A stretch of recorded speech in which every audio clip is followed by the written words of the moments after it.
New York City, the skyline that tells the story of human ambition. But have you ever wondered how this concrete jungle became one of the most architecturally breathtaking cities in the world? From its humble beginnings to the iconic skyscrapers that scrape the heavens today, we're uncovering the fascinating history of architecture in New York. Trust me, you won't look at the city the same way again. New York City, the city that never sleeps, is not just a place, it's a canvas. Every building, every street corner tells a story. But where did it all begin?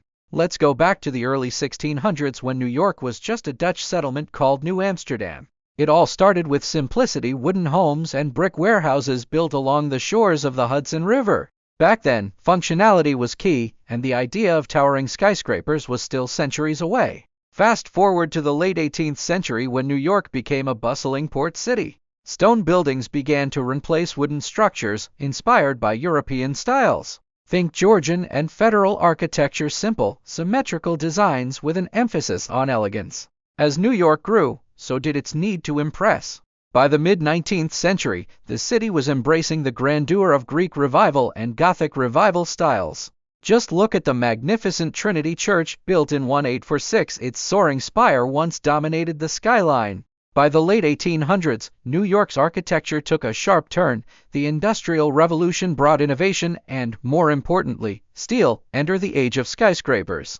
The 1870s saw the rise of the first skyscraper, the Equitable Life Building. At just 7 stories tall, it might seem small by today's standards, but back then, it was revolutionary. Then came the early 20th century, an architectural golden age. Names like the Chrysler Building, completed in 1930, and the Empire State Building, completed just a year later, became symbols of Art Deco and American ambition. Their intricate designs and towering heights didn't just change the city, they defined an era. But the story doesn't stop there. As technology advanced, so did architecture. The mid-20th century introduced modernism, clean lines, glass facades, and minimalism.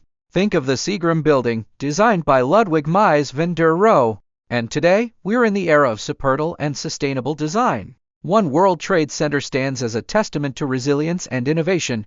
Beyond skyscrapers, New York's architecture reflects its cultural diversity. The Guggenheim Museum, designed by Frank Lloyd Wright, with its iconic spiral design, challenges the traditional. Newer landmarks, like the Vessel, show how public spaces are being reimagined for the 21st century.